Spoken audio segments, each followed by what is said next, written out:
No, no. Let's see. Okay, I think we're working. I think we're working. Come on, come on, come on, come on, come on. All right. Make this settings quality or low.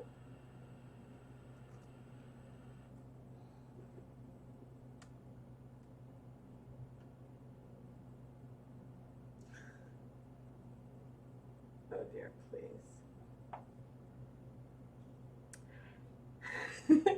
Hi guys, I am Rebecca from ChemKnits, and oh, I took the picture down. I what's this? Hey guys, it's Rebecca from ChemKnits, and today we are going to have some fun. As you can see in this image here, I have 40 colors of Jacquard Acid Dyes. Now, when I started playing with commercial acid dyes, Jacquard was the first brand that I used, but I only had a few colors, maybe primaries plus a couple purples and black and gray. And I had used a lot of those up. But Dharma Trading Company gave me a complete set of all 40 colors of Jacquard Acid Dyes. Complete set. So I am really, really excited to play with it. Now, of course, I don't have like a numerical breakdown of all these colors, but the set is mostly red. I think after red, then the second color that there's the most of is blue, and then yellow, which makes sense. These are the three primaries, and you can achieve by having multiple different red and pink tones, and same with the other primary colors. You can combine them to get almost any other color. But there are I think like 3 purples, 5 or 6 greens, maybe 6 greens, 3 oranges. And so I think that it's a lot to play with, and I am really, really excited. Hi guys, I'm so glad that you guys are able to join, and I can pop up out the chat so I can see you guys. While I'm sitting here, I'm going to start turning on my stove. And I'm going to hide the dyes. I just did like a little pyramid because I thought it would be fun. So in the pot, I have an 100-gram skein of Dyer Supplier 80/20 stock yarn. This yarn is 80% superwash merino, 20% nylon. And once again, Dyer Supplier sent me this yarn for free to test out and review. And I've really liked how it sort of springs up and gets really nice and plump when dyeing. Some of it has felt a little more stretched out in the bare skein, but it dyes beautifully, and I really enjoy the result. But yeah, I'm glad that all of you guys are able to join me. Oh, and I can make my head a little bigger. As things go on, I will be a little bit muffled because I'm going to be putting on a respirator so that way I don't inhale any dyes, and I'll be wearing gloves and safety goggles in case there's any like upspring of the dyes. But if you guys haven't watched any of my swatching videos before, I'm basically going to be creating a somewhat random colorway. We're going to take a little bit of the dye powder from the jar, put it directly on the yarn, and sort of get a first impression sense of the intensity and the hue, and be able to look at some of the colors side by side. I will be taking pictures on my cell phone during this process, so that way we can have something to compare it to, because sometimes the colors that come through with the webcam aren't quite as good. Well, yeah, no, I mean, it was a gift from Dyer Supplier, so big, big thank you. Acid dyes are going to be coming to their website at some point, and so yeah, there is that. But what was I going to say? Okay, in the pan, so there's 100 grams of yarn. I started with 4 cups of water and 3 tablespoons of white vinegar. I want the colors to strike pretty fast. In other times when I've done these, swatches, once I sort of swatch out a bunch of colors, I then will go through and add more dye and sort of cover up all the yarn. I'm not going to do that today, mainly because there's 40 colors and I do want to try to get through as many of those as I possibly can. Well, yeah, I suppose that's really the main reason. And I don't know why I still have another tripod set up right here, because this one is not in use. I was filming, and actually, oh goodness, I was filming. So the Jacquard Acid Dyes each come with like a seal on them, and so when you open them up, then you get there's a little bit of dye on that seal. I already pre-opened them up, and I used all 40 colors on the skein right here, just for fun. I'll probably post that on Instagram or something later. And let's see, I think before, I'm trying to think, oh, right. So if you want to learn more about Dyer Supplier yarn bases, I have affiliate links to them and to Amazon for some of the other tools and supplies that I use. That's all in the video description. And so what that means is that if you make a purchase through the links that I provide, I do make a commission off of the sales. But obviously you don't have to use my links, and I really try to be like full disclosure, like when someone's giving me something for free that I'm using, and when I have the potential to make some money off of using those products as well. So those are my disclosures. But yeah, and oh, the 2019 ChemKnits summer samplers are restocked in the ChemKnits Creations Etsy shop. There's some of the 100 gram DK, 100 gram sock, and 50 gram sock sets all available.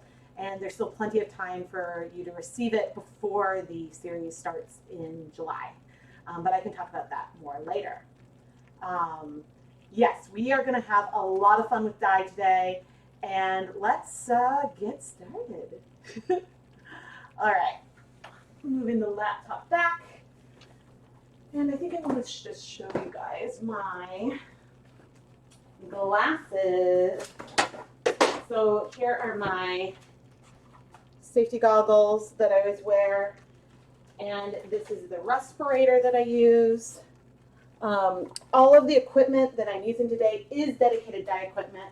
And speaking of dedicated dye equipment, I need to go and grab the stuff.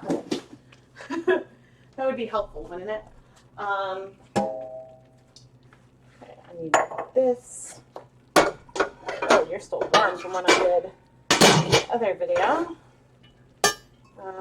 Got Pyrex thing, and I'm going to get some utensils. Haven't heard me done any do-do-do's in a while. Let's see.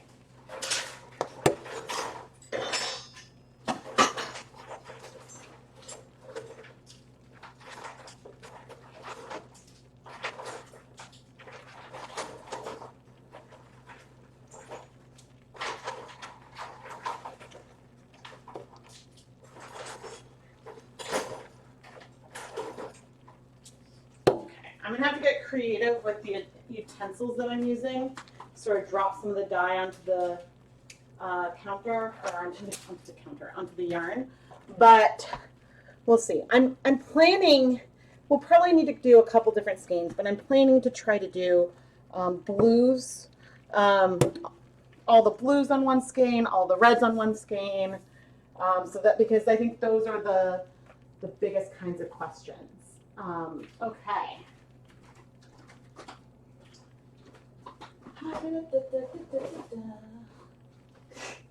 Yep, there's a lot. If you guys are new to watching me live, I sing to myself a lot, and I think out loud a lot, and I digress a lot. But feel free to ask any questions in the chat. I will be checking periodically, but if I don't respond to a question when I come back and like sit back down or something, please feel free to ask again. I am not offended, and this is a good opportunity for sort of like a chat kind of thing. My mask is going on, which is why I'm a lot more muffled. And okay, these were at one point somewhat organized on my counter. I don't know if I would consider gunmetal a blue or gray. Violet, that's a purple. You guys are purples. Periwinkle is in between. So those are the greens, those are the yellows, those are the oranges, here are the reds. Now, what I don't have in front of me right now are the, okay, what I do not, the information that I don't have right now are what Jacquard considers the primaries.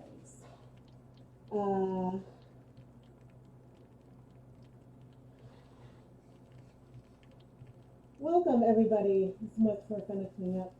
Oh, thank you. I'm so glad you guys enjoy my videos. That really does mean a huge amount. All right, I'm going to start with red. And the first one is fire red. This is a color that I used before. This one I know is a primary. And I'm just getting a tiny bit of powder and sort of putting it on. There we go. Putting it on the yarn, just so you can get a sense of the heel. Next is cherry red. And so this isn't like the best comparison, because if you, for example, the cherry red is warmer, definitely warmer. It's a little more orange than the fire red.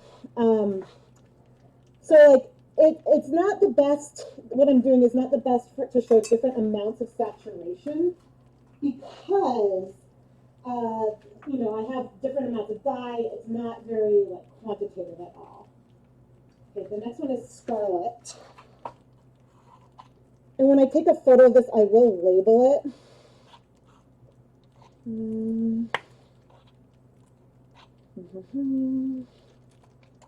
Trying to just get a tiny, there we go. This is Scarlet number 609.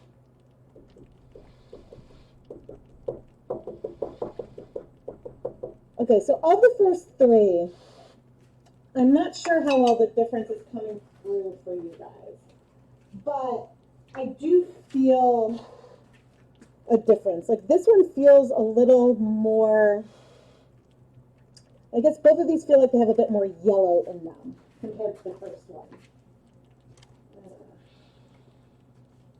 And once I add all of them, I'll come back through and like say what they all are again. I am also writing all of this down. Okay, so here we've got crimson.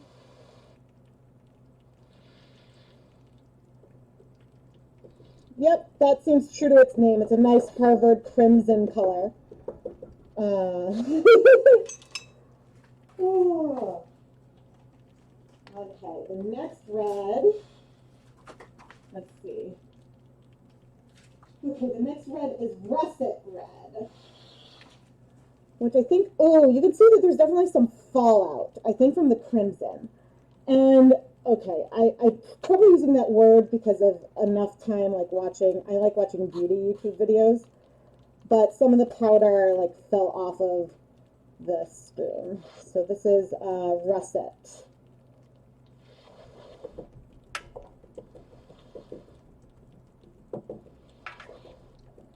And so I think what's going to make a really big difference is the way that these colors mix together.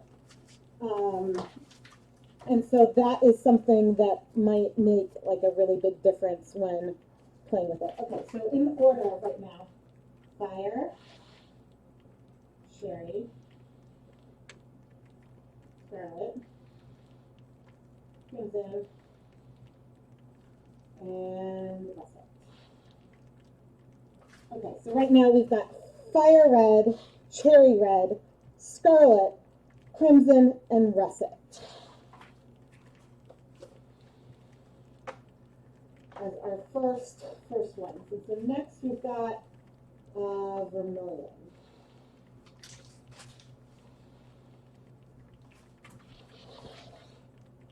And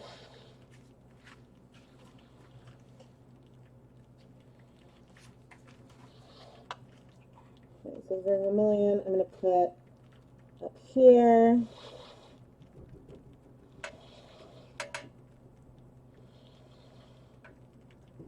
There are a lot of similarities between these. The vermilion feels a bit more purple.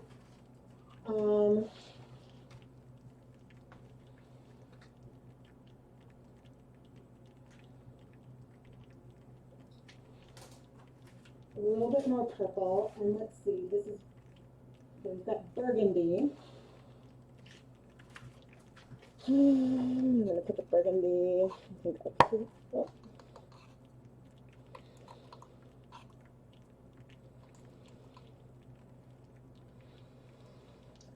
Here's our burgundy, which, true to its name, very true to its name, is quite purpley, to be honest. And then we're going to have hot fuchsia.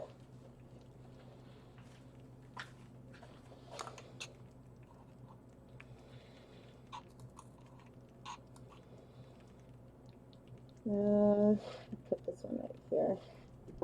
Woo! Oh goodness, on camera, I'm gonna have to like post this to an Instagram story. Crudely, on camera, it is not coming across. Reds are hard, maybe a little bit, but that fuchsia is electric.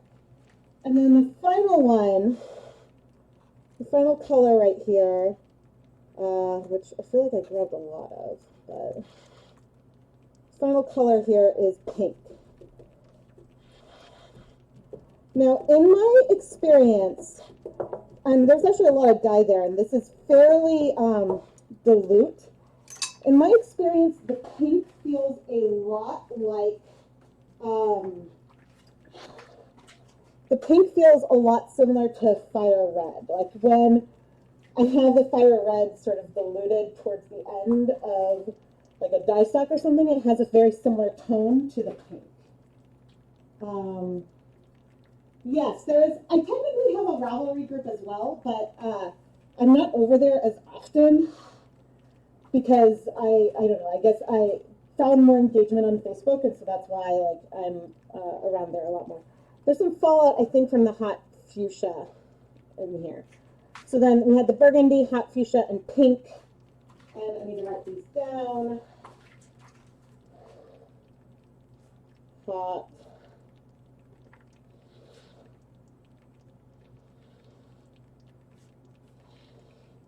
I'm sort of surprised how purple that burgundy feels. Okay, what colors should I go into next? I guess I could do the oranges. That would fit over here. But yeah, there should be a link to my Facebook group in the video description. Okay, should I do browns or oranges, or actually maybe I'll do both. Maybe we'll do orange and brown. But I am going to need to get more utensils. But let's do these oranges first. Okay. This orange is called Deep Orange. I have never played with any of these oranges before, so I am pretty excited actually. That is a very, it's a reddish orange versus a yellowy orange, if that makes sense. Next is burnt orange.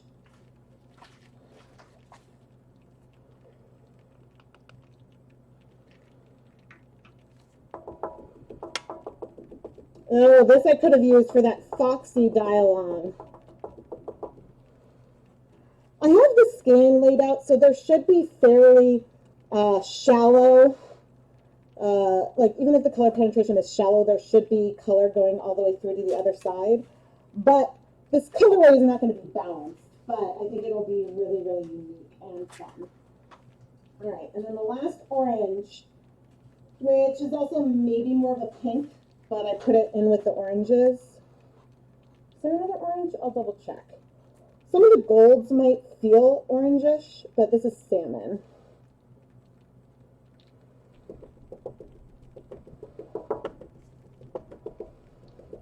Oh yeah, that feels a little more orange than a pink.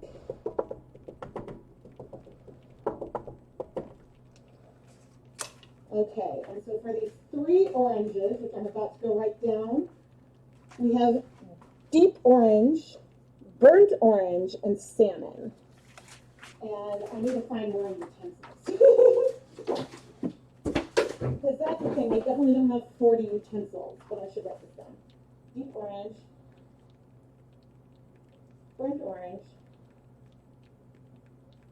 salmon. But actually, an easy way to get in contact with me is, I'm far from the mic. Oh, I can do this for a minute. I get private messages on Ravelry sent directly to my email, so that's a really easy way to just get in touch if needed.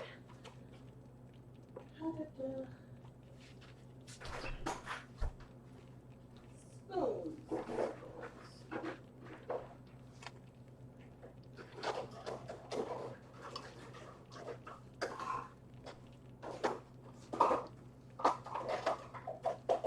I have loads of like spoons that don't have anything on them from like different various like takeout places and whatnot. But I figure before dipping into that, I will try to grab whatever I have that is already in my dedicated dye equipment.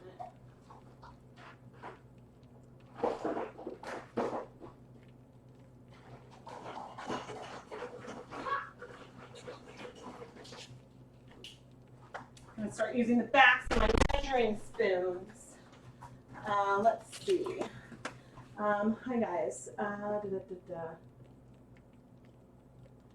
I have not done Paradise Valley Country Classic Dyes. Are those the ones? I forget if that's the one that just came in my Paradise Fibers box recently. So that's something that I will need to keep an eye out for. But ooh, this is pretty. So how many? Oh, good. We're fitting more than I thought I might be able to fit on like a single spoon. So I'm excited, and I need new clothes.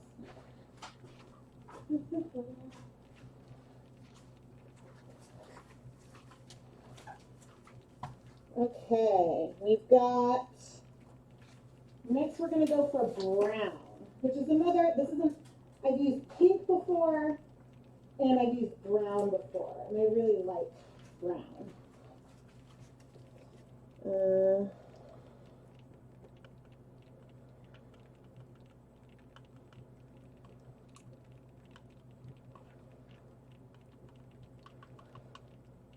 Definitely a balance between like just enough and too much. Okay, I'm gonna go with that much, and let's go towards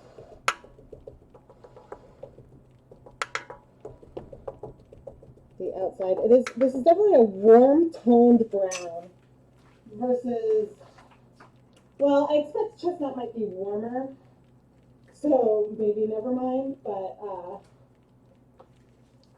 let's do this ecru. Like, I don't think I've done a color that is quite this pastel before. But you can see just how light that is. That is barely a color. I'm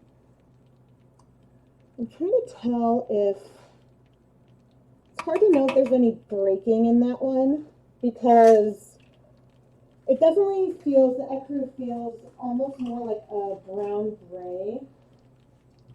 And then we've got chestnut, which I have a feeling is going to probably read fairly orange. Good. Oh no, it's not as orange as I thought.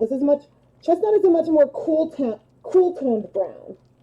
I was wrong.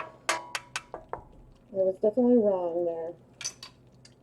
But so there we have it with our first one. Unfortunately, the ecru swatch is not the best because there's some speckles of other color in there. But I guess like it is what it is. I can't really adjust that. So then we've got chestnut.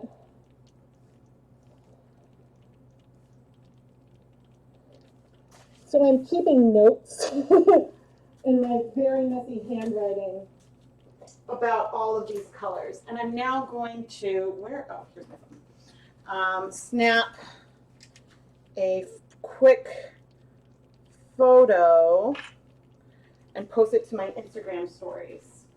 So that way you guys can see more what I see. Share to my stories. And live now.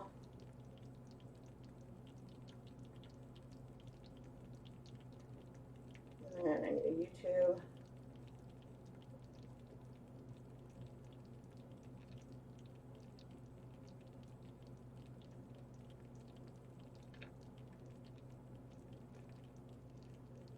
Cool. Okay. I just posted that on my stories, and now I can come see what's going on with you all in the chat. And turn. Hi guys. Okay. Let's see what's going on. Oh, at first I was like, ooh, a raccoon color would look really good. And then I saw the username. That's awesome. Yeah, the most purple one. So there was burgundy. I just did all the reds, oranges, and browns in the Jacquard set, which I think, yeah, we got through like a really good portion. I'm going to add some more water and vinegar in a moment. So a lot of the oranges look really, really similar. But my sister-in-law's wedding colors were orange and blue. Okay, so yeah, the reds all look, I mean, the oranges are definitely more orange. The burgundy almost belongs with a purple. What's this one up there? The vermilion is a little bit purple leaning. So this was a little purple leaning. This scarlet is very warm.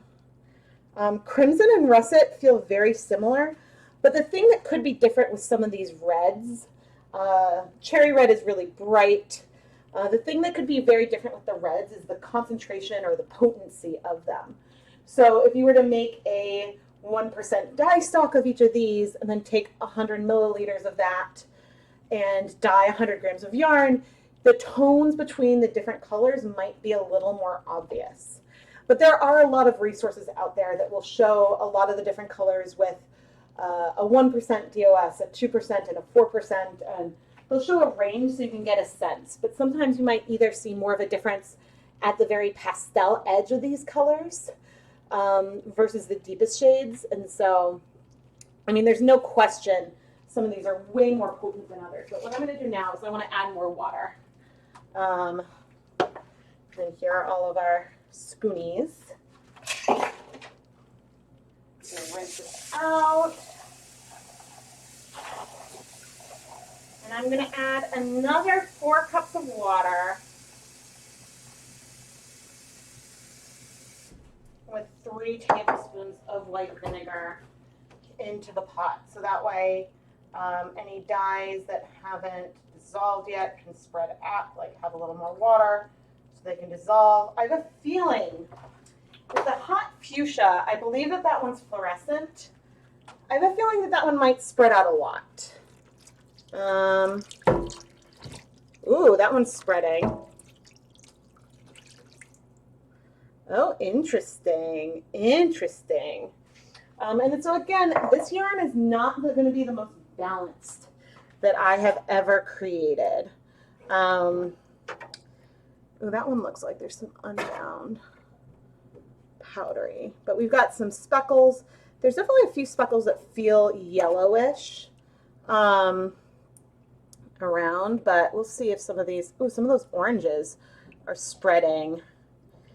Interesting. There's probably some like powders that just didn't get completely dissolved, which is why we're seeing some spread. And I'm going ahead and adding some of the spread. Oh, I did take the picture, right? Yes, I took a picture. Okay, it's not rotated as nicely, but I'm going to let some of this like pink go around. I could not touch it, but figure, why not bring some more elements in. Okay. Shoot, I probably should have taken a second picture before I messed it up, but oh well. Oh dear.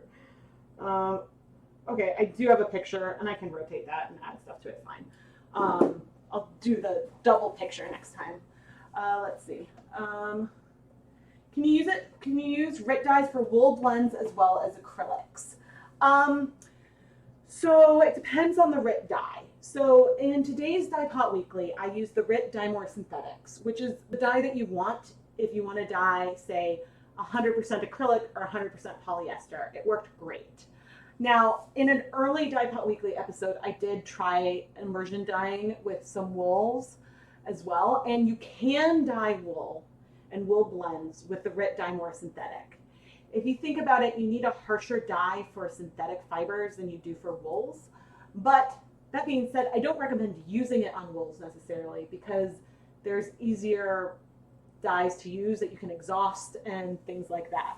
So the normal RIT dye for natural fibers can stain acrylic a little bit. The colors aren't going to be anything like what you see on the bottle.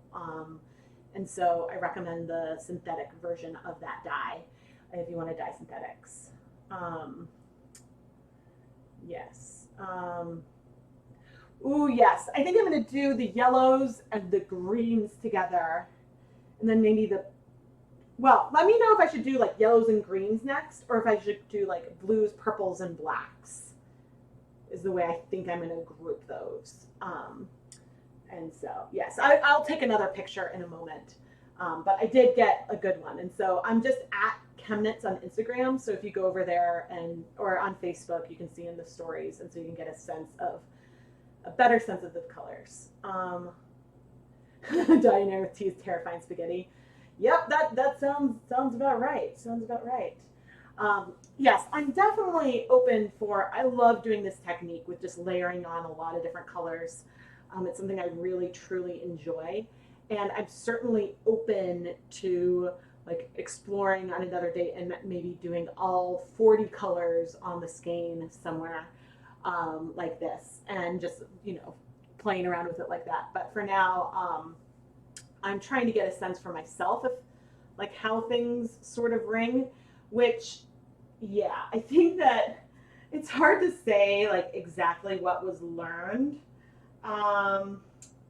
because a lot of the reds still look similar. I think it would take a little bit of trial and error. I really like fire red though.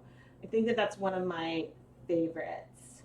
I'm just looking at the picture. So yellows and greens. Oh, blue, purple, and black. Okay, I need more votes because that's 1-to-1. Yellow and green would be proceeding down the rainbow. But I know blues are a very, very popular color overall. And so, yeah. But, I didn't even I meant to turn up the heat. And I want to set a timer. Let's see. How long? Let's do about 10 minutes. If the dye hasn't cleared, then I can always like set this aside to cool and then get another skein going in another pan. I have one more of these restaurant steam pans, which I absolutely, absolutely love them. I love them to pieces. But yeah, it's fun. I haven't left and the other swatch videos, I haven't left it mostly as it was, and so I'm really excited to see how this one comes out. But yes, another yellow and green vote. I always forget there is a bit of a delay between what I say real time here for me and then what you guys see. So like right now I just pulled it up and I'm standing up looking. I think it's a multiple minute delay out there, and so that's just something to remember if like it takes a long time for me to respond to something in the chat. I'm not entirely sure why the delay is so big, but yeah. How about blues and greens? Well, so the thing is that there's not a ton of yellows and there's very few greens. That's why I was thinking about grouping those together. You've never tried to dye yarn, you recently got back into crochet. You want to try it, but you don't know where to begin. Well, a really easy way to begin with dyeing yarn at home is with food coloring. That's how I started. I had a bunch of white, 20% wool, 80% acrylic yarn, and I went to try to look up how to dye it and saw that I could use Kool-Aid. So I ran to the grocery store, picked up a bunch of Kool-Aid packets, and then I have an old blog post on my website about it, and I tried dyeing a bunch of yarn with Kool-Aid. Now, on a wool acrylic blend like that, you will get much more pastel colors than if you were to dye 100% wool. The colors are way more vibrant with 100% wool, no question. But a lot of people either have food coloring at home already, or it's inexpensive to pick some up. I use like the same equipment I use for cooking when I'm using food coloring. With any commercial dyes I have like a whole separate set of equipment that I use. So that way I don't use anything I use for a commercial dye for food. But if you don't have Kool-Aid, other artificial food colorings work great. I have videos on using liquid Gatorade, and there's a lot of stuff like that you can use. Oh, thank you. Yeah, I try things for the first time a lot here on the channel, so that way, hopefully, to make the dyeing process as unintimidating as possible. One of my goals is to be able to realize that you can just sort of go for it, and it doesn't have to be scary. But of course, sometimes I still get scared. So, especially when trying something new. The blue, purple, and red. Let's see. Is the water boiling now? Doesn't really sound like it. Maybe a tiny. There's some bubbles. It's pretty low still, but I will reduce the heat. So I have found the ideal temperature, I think, for wool is a little bit below a boil. So maybe between 180 degrees Fahrenheit and 200 degrees Fahrenheit, which I do have a candy thermometer, a dedicated dye thermometer, which will make an appearance in an upcoming video. But in general, I find that, okay, if I get things to a boil and then reduce the heat so I'm just below a boil is where I try to stay. But sometimes I do get to some bubbles and things usually still end up okay. Aw, I'm glad you found one that you could do. But yeah, I have a lot of videos. I need to figure out I do have a bunch of playlists as well, but I feel like that there's not a really easy way to organize everything. And I wish that I have a lot of debates with myself over what to do with a website, because I'm spread out all over the place. So it would be nice to have a central ChemKnits portal to direct people to, versus Etsy and Patreon and the blog and the YouTube channel and all of that. But it'd be nice to, I know I could do some kind of, I think I'd like to do a cross-referenced almost database of my videos, to have that, so that way you could go through and you'd be like, okay, I want something that has cotton fiber. And then you can narrow it down, and then you can see on the drop down, oh, these are the types of dye, the brands of dyes that she used. And so it would be a lot of work to cross-reference things, but I think I would love to create something like that. And so that is an absolute goal of mine. Yeah, so I have some alcohol ink. I'm honestly not sure. If it's something that can be used to dye fabric, then likely it'll work on yarn. I think that with heat setting, it could be totally fine. Yeah, I just haven't tried it before, so I don't know how wash fast it is. But I do have some, and it's absolutely on my list to film. Onions are really, really fun as well. Doing natural dyes is a little bit different in the sense that things take a little longer.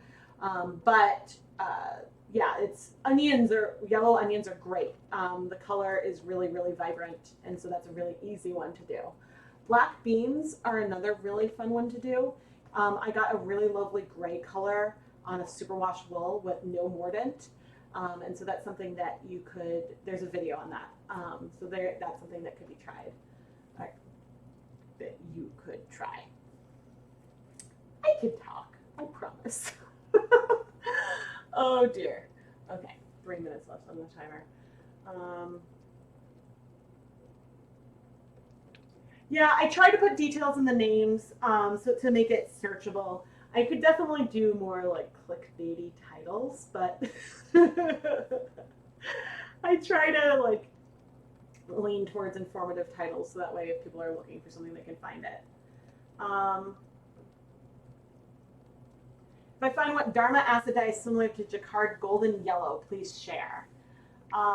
Let's see. I don't know yet. I only own a couple Dyer yellows, and I haven't tried the Jacquard ones yet. So, oh, logwood. Logwood is awesome. I have a bunch of. So what's coming up is there's a lot of videos coming up in July. Then on July 22nd, in addition to the regular ChemKnits content, there's the Summer Mini Skein mini series, which is a whole week where each night at 8:30 p.m. Eastern Time, there'll be a new yarn dyeing video, and people who have the 2019 Summer Sampler can unwrap a mini skein dyed in the video as they're watching it, which I think is going to be a ton of fun. There's still some samplers available in my shop.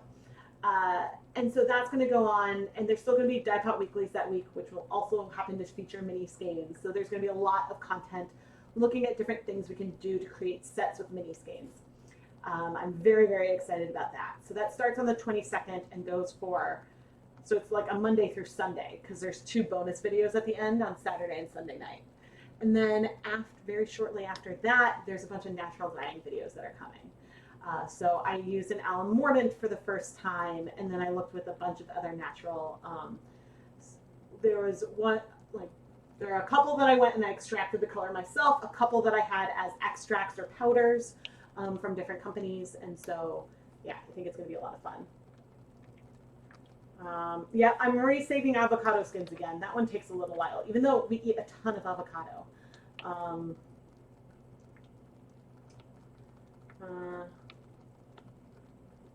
Also use the alcohol inks to dye denim fabric, and it washed out after many washes. Did you heat set it? And so denim fabric, but cellulose fibers are a bit harder to dye than wools. So things can more permanently dye wool, I think, a little easier than cotton in general.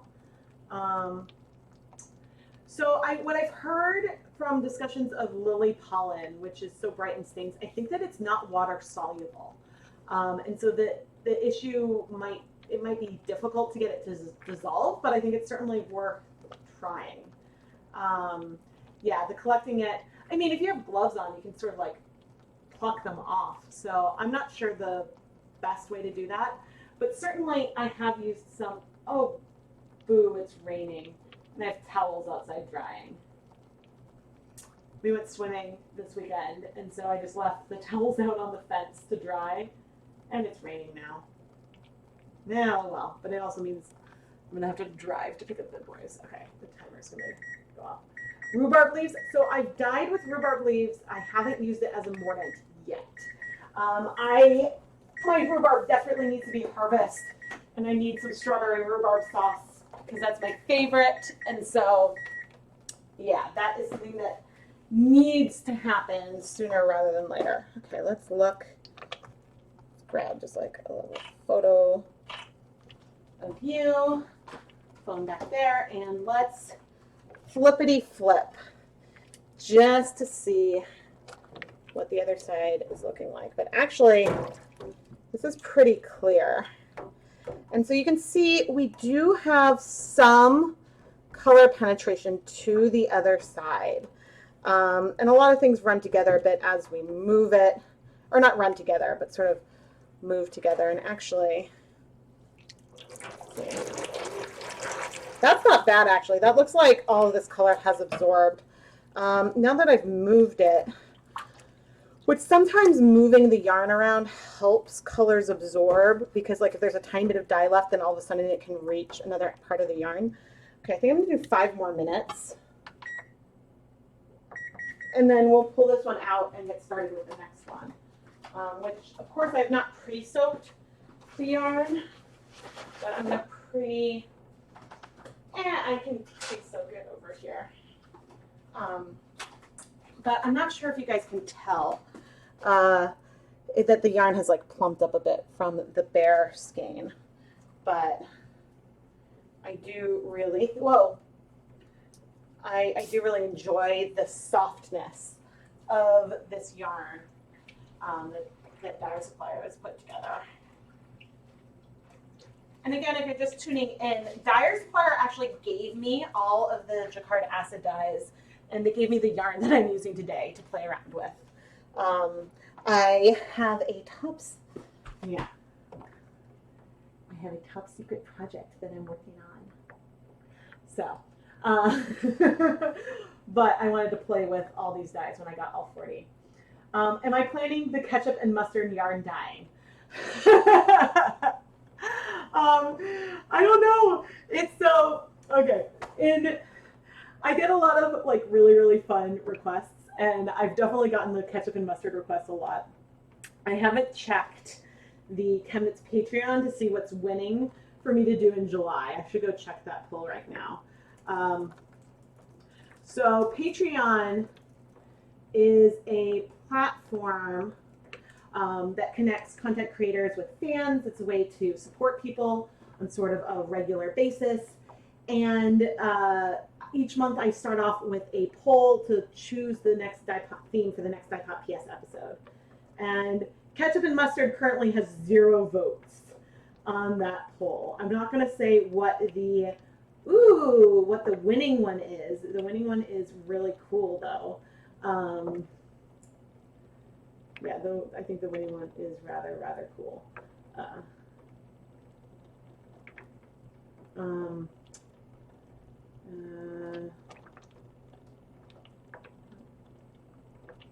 Sorry, guys.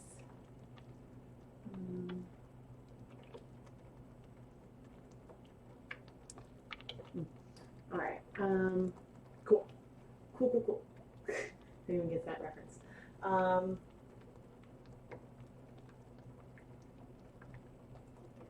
Oh, okay. You were high school when you did the alcohol inks.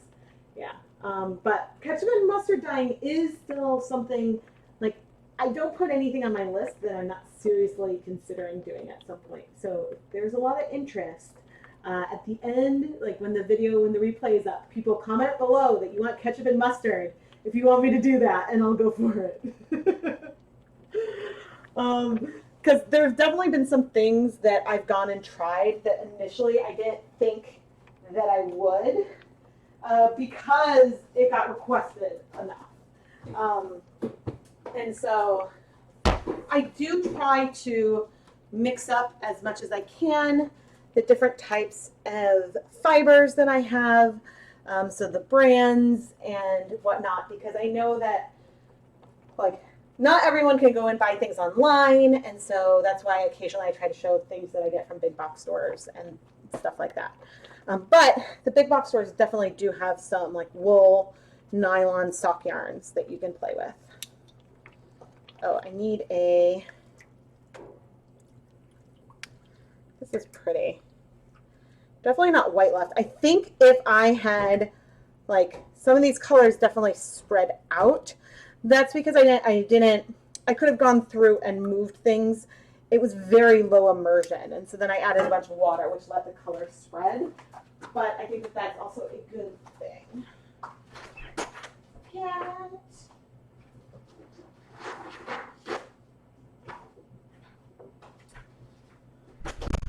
My house is like half ChemKnits at this stage. My poor husband, but who's actually a fantastic sport about all of that. And it's actually our anniversary today. It's our 8th anniversary. So that is very nice. Fridge. Okay. Let's see. I think I'm going to do the yellow and green. So we have the Dyer Supplier old 75-25 base, and knitting with it, the yarn feels dry and maybe a little rough. I haven't knit with the new base yet. I will say that I enjoy the like hand feel of it from just like playing with the yarn a lot. It's really, really soft. Honestly, I can't tell much difference between the new, like I don't think I ever had any of the old Dyer Supplier 75-25, but I can't really tell the difference between the new 75-25 and the 80-20. Like I have to keep them like really separate, or else it gets confusing. Okay, here is yarn 1, which when I started off with this dye bath, the yarn pre-soaked in the dye bath, so the 4 cups like included that yarn, if that makes sense. The yarn didn't come in with any additional liquid. So this time there's likely more liquid in here because I'm bringing in pre-soaked yarn. It's the same 80-20 pre-soaked yarn, plus it did pre-soak in some water with some vinegar. So I've got the pre-soaked yarn, and then we've got, yeah, there's just a little bit more water in here, but the proportions, whenever I add more water, will be 3 tablespoons of vinegar to 4 cups of tap water. Not too hot. I want to let this warm up a tiny bit more before we get started. There may have been the barest hint of pink left, but all things considered, like, not a lot. Not compared to what we have over here. Let me see. You like the Dyer Supplier, Erin? Doesn't split. Oh, nice. Is there a source for Easter egg dye tablets in bulk? I wish. I just buy stacks of them on clearance when Easter is over. Okay. So there's a question about like where like I source my yarn, and so this video is like quasi like sponsored by Dyer Supplier, but like I mean because they gave me all the products that I'm using, but I use a lot of Knit Picks Bare yarn. I have not purchased any. I've not purchased Dyer Supplier yarn myself.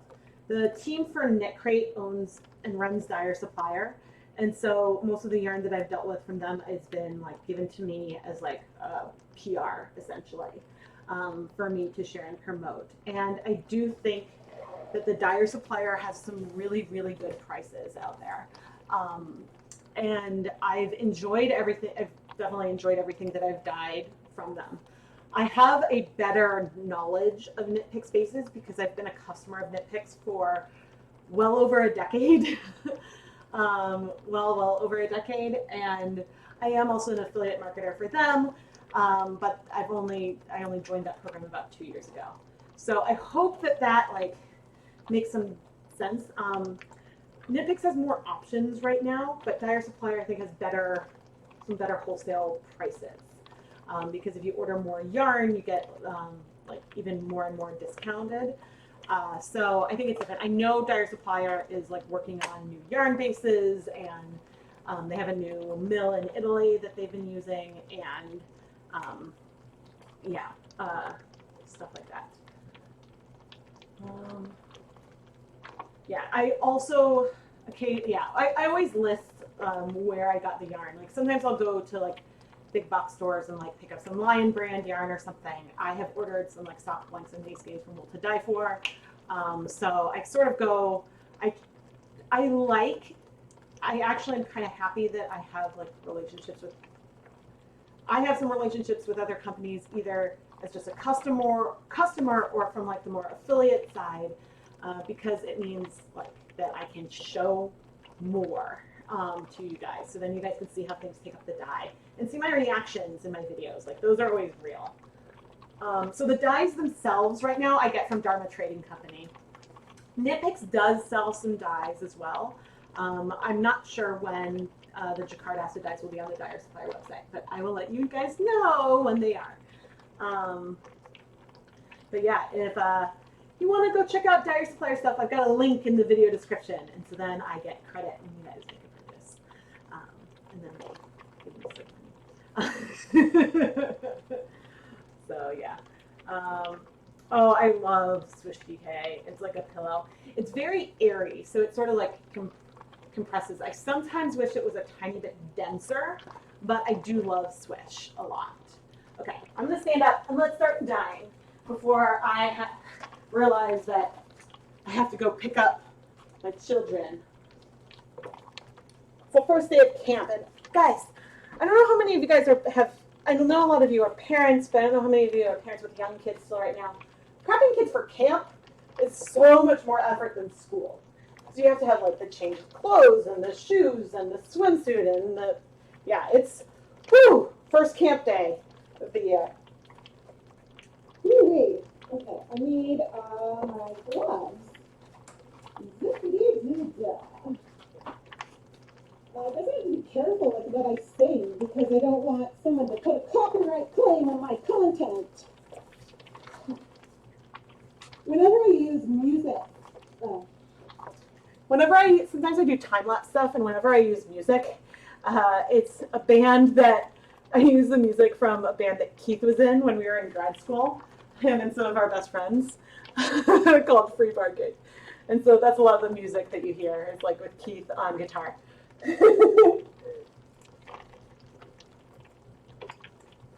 I think I've earned their #1 fan thing.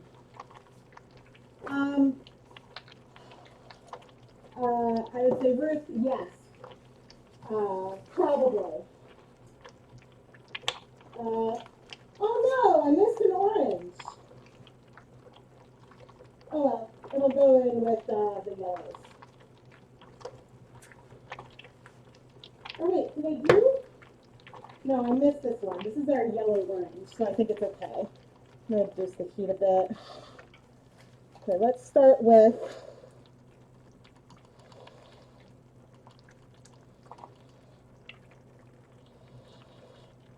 pumpkin orange. I think it'll be okay because there's going to be some golds in here. Here's our more yellow orange that was kind of missing from before. Okay, so we got pumpkin. Move all of you guys back. So pumpkin orange. The next is going to be gold and yellow.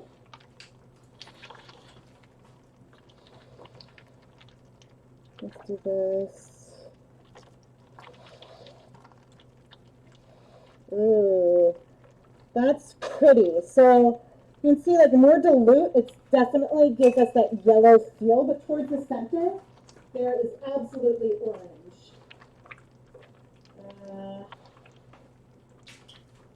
All right, next up, this is one I've been really excited to try because I've heard people really love it, is Aztec Gold. Ooh! So there's definitely a hint of more brown to it. It's a beautiful gold color, but towards, when it's deeper, it does feel a little bit brown.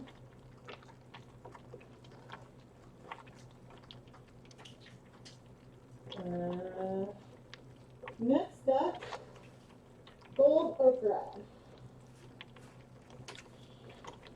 which looks like it's going to be a bit more yellowy if I'm to give a good first impression.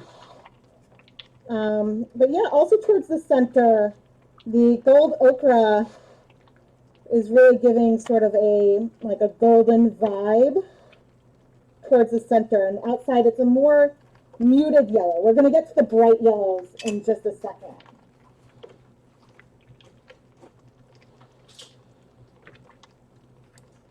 The sun yellow is coming up, which is a absolutely beautiful color, but I do refer to it as a nemesis.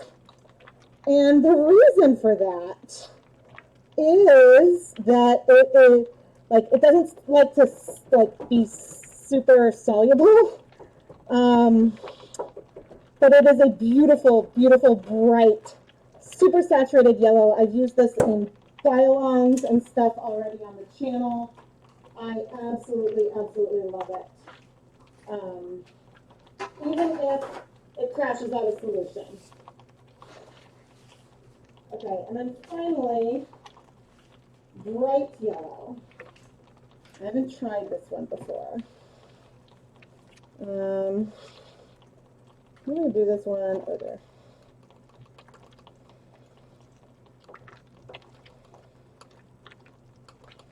Okay. Bright yellow. True to its name, it feels a little bit more highlightery than the sun yellow. Like, but not the neon highlighter. It's not like a neon color. It's more of a, bright yellow. This works. So let me write these down, and then I will review them all with you. Okay, so up there, we've got the sun yellow, pumpkin orange,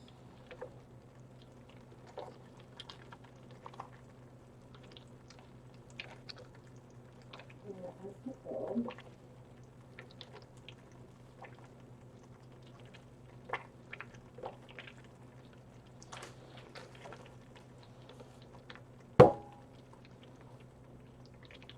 Okay, so in order, these are our yellows.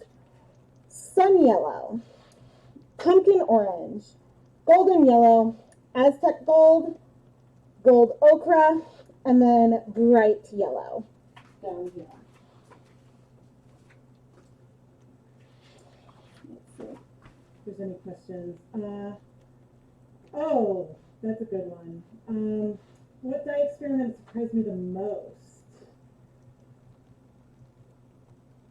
Yeah, I'm interested to see, like, what, if any, colors break. I haven't seen a ton of breaking with these Jacquard dyes so far. Here, I'll open this. So when I refer to color breaking when I'm doing this kind of technique with powders, I mean that as I put the powder down, you see multiple different colors within that selection. But the other kind of breaking, and I don't think that this really counts as more of a saturation gradient, would be if you see one color in the center and a very different color on the outside. So I break both with dip dyeing, as you've seen a lot of those videos, but then I also break colors with, I also like to break colors with speckling. So some colors will just be mixtures of other pigments, and I have a feeling we might see that more in some of the purples. So let's see. When I say crashing or breaking, okay, so no, with crashing, when I'm talking about the color crashing, I mean it literally does not stay in solution. So if I were to filter it, I would catch the dye.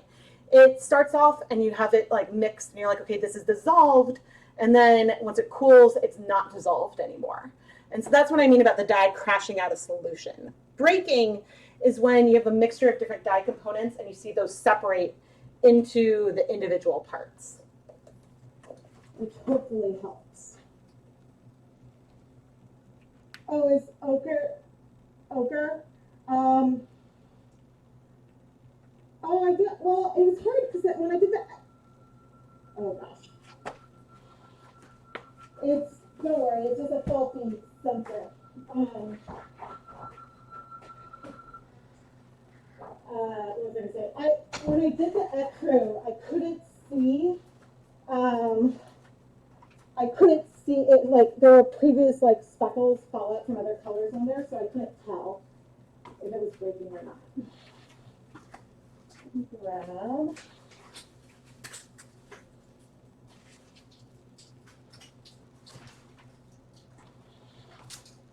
Okay, let's do some green. Let's see. Ochre. Okay. I'm not good with pronunciation, so yeah, guys, let me know how I'm supposed to pronounce that. Okay. Next up is chartreuse.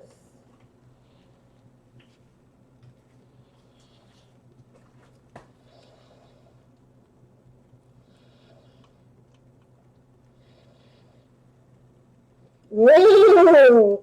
That is bright. I wonder if it is fluorescent. I do not know. That is beautiful. Okay, next up is Kelly Green. So this is our chartreuse, which, oof, that's not what I expected, but I am in love.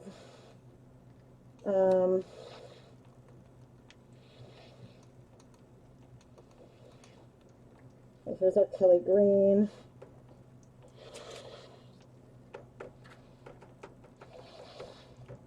Which I think is less,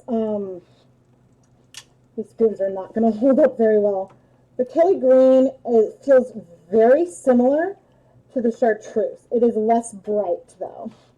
The chartreuse is like, this I think has a little more yellow than the Kelly Green maybe. They're very similar.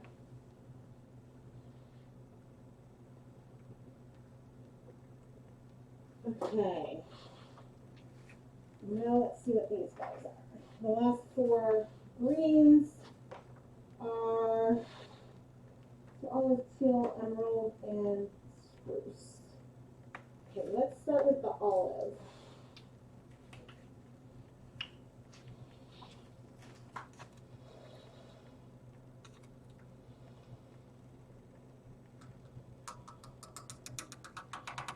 So someone said that they had some breaking with this one, so that's why it's hard to say if I'm seeing any breaking there. The pigment is very deep. So I'm about to touch it. But yes, I see some red in there. Ooh, ooh. Okay, so olive green breaks. You can see now where it's speckled, that whatever the blue was struck first, and then we got this brown to spread out. I think if I put it on and sort of mix it up a little faster, we would have gotten more of that olive green color. But this is a breaking situation. Let's see. Emerald.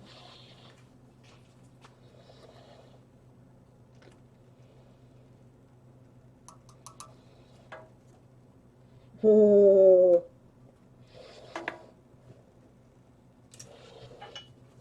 That is very, very pretty. Very like blue-green. And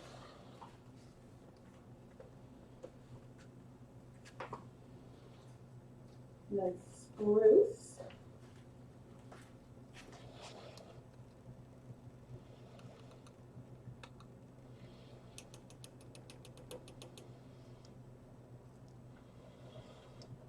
Spruce is a very deep, like tealish color, which might have some breaking, but I'm not sure if there was some yellow there before. There might be, potentially, I see some brighter greens in there, but it's hard to like say for 100% certain. And then we've got teal. Whoa, that's a lot of dye. Don't need that much.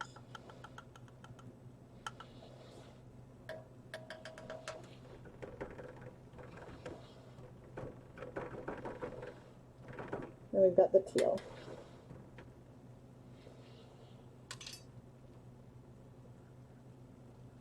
Oh my God. Oh dear God. How is it on? Oh my God. Please, please, please.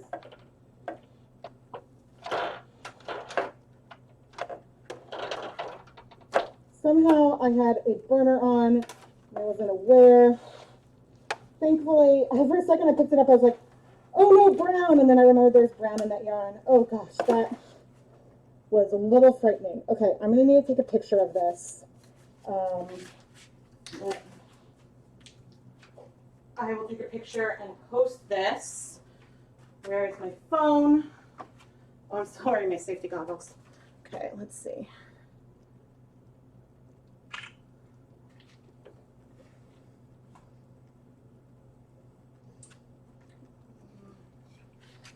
share 2 stories.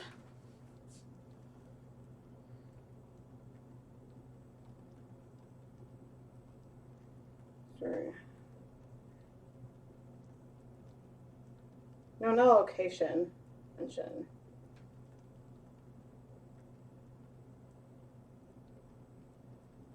Dyer Supplier.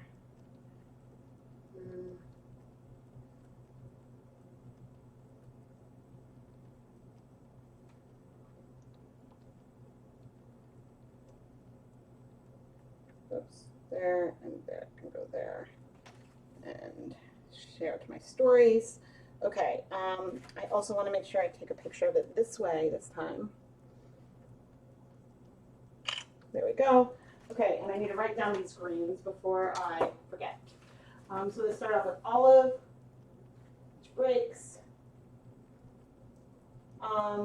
emerald, spruce, and teal. Let me see if I can get a close-up of the emerald, or the olive.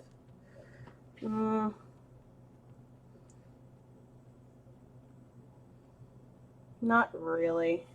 It's hard to say how green those first colors were, but I think, you know, from just this crude look, that one seems a little more breaky. But, okay, that's great. How many right now? 1, 2, 3, 4, 5, 6, 7, 8, 9, 10, 11, 12. And how many do we have left? 1, 2, 3, 4, 5, 6, 7, 8, 9, 10, 11. 13. Awesome. Awesome. We're doing great with time, too. All right, I'm going to come sit down. Oh, wait. I'm going to set a timer for 10 minutes.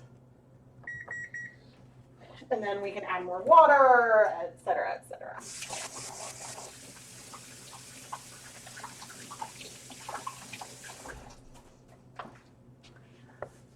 But this is looking beautiful. I'm feeling very like box of crayons. Okay. Okay, so it's ochre. Okay, thank you.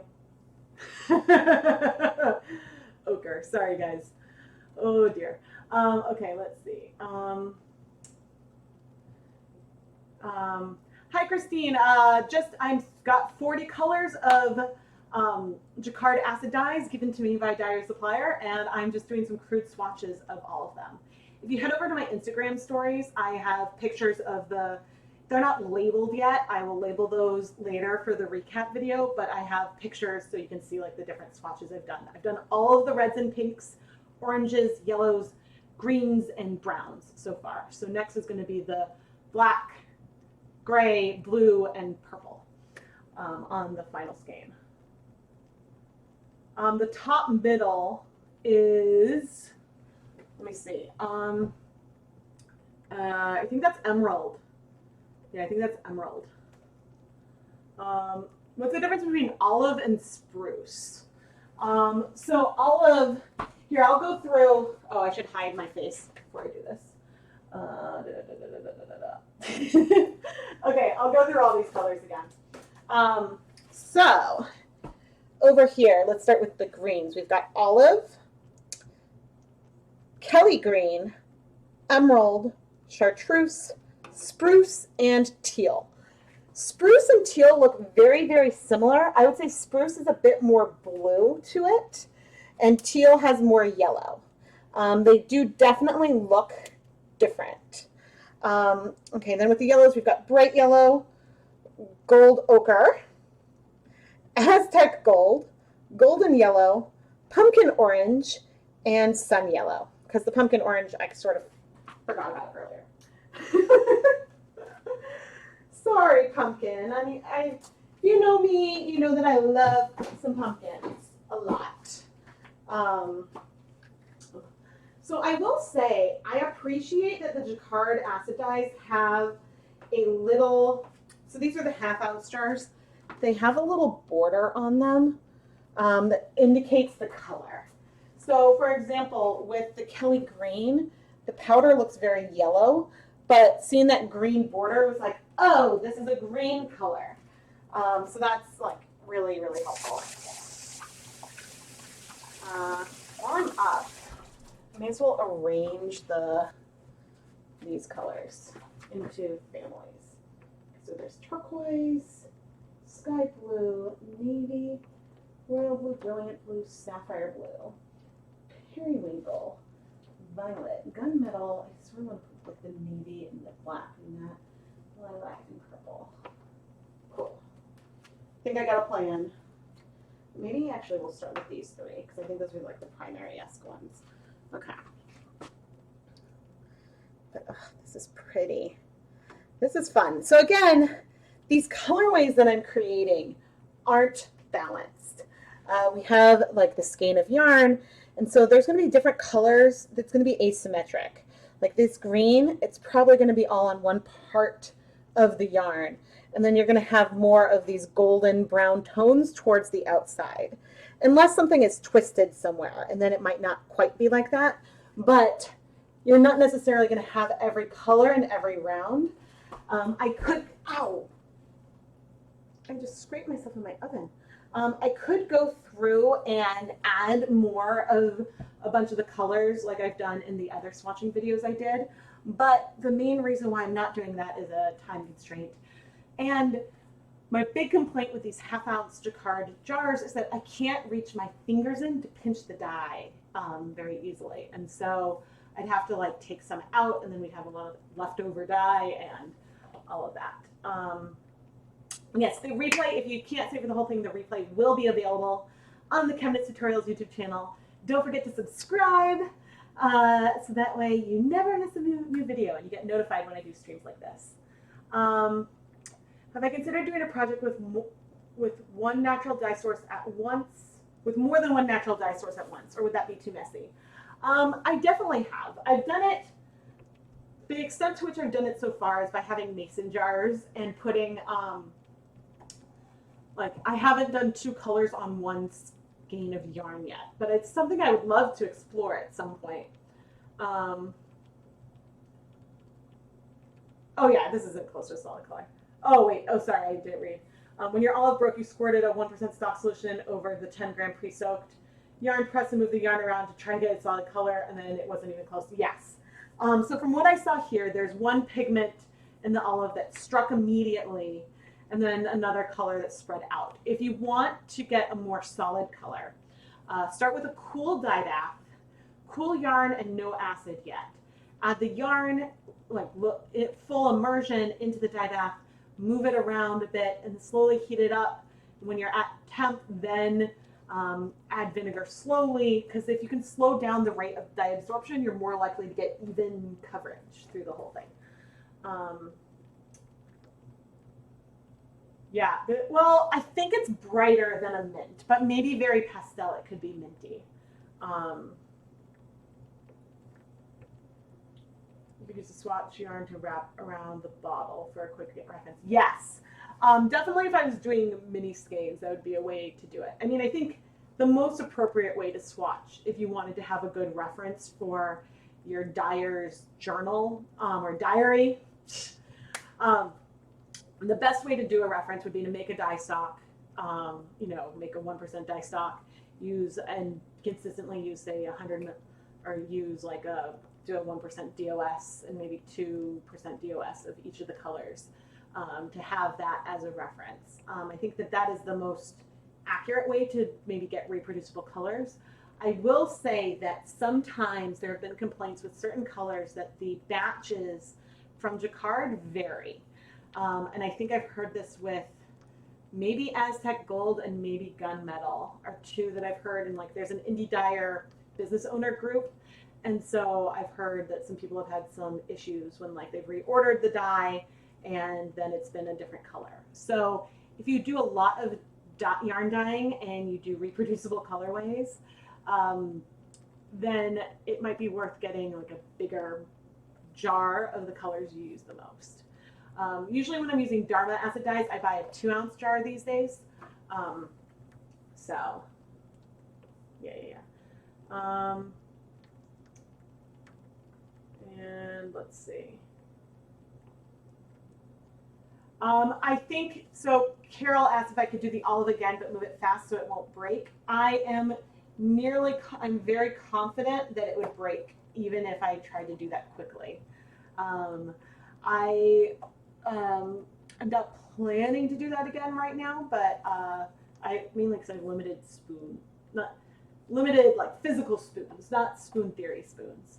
Even though I talk about, I don't know if you guys know about spoon theory. If so, if you know anyone that has like a chronic condition, spoon theory, or even if someone doesn't, spoon theory can be a really nice way to communicate,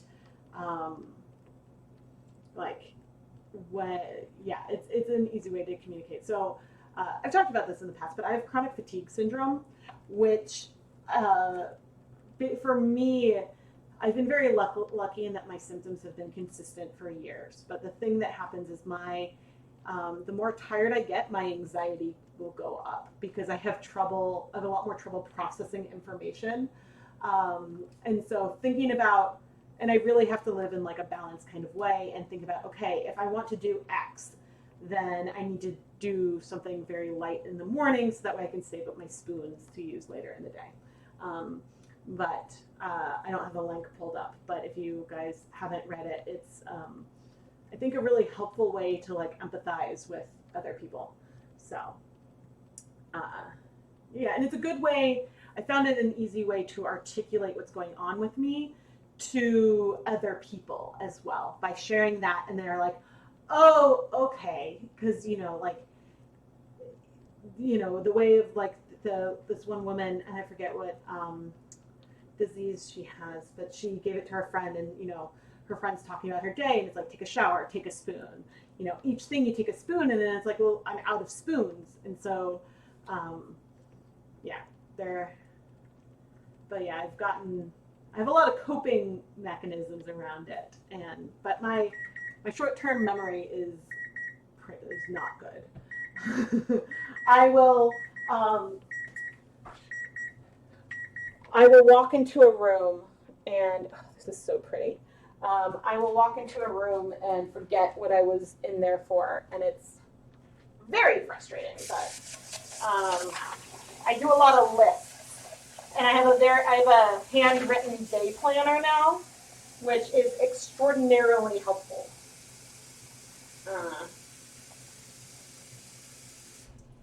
Okay, I am going to add some more water. So that way we can help things dissolve, and I'm adding more water with more vinegar to 3. This is another 4 cups of water with 3 tablespoons of white vinegar. We'll see if we see any of these colors bleed out, but I think a lot of stuff has struck pretty well. But oh, fun. This is really, really cool. Yeah, a lot of stuff has struck, but I think I'm going to go ahead and I'm going to turn up the heat a little bit and give this another 10 minutes just to make sure everything is set.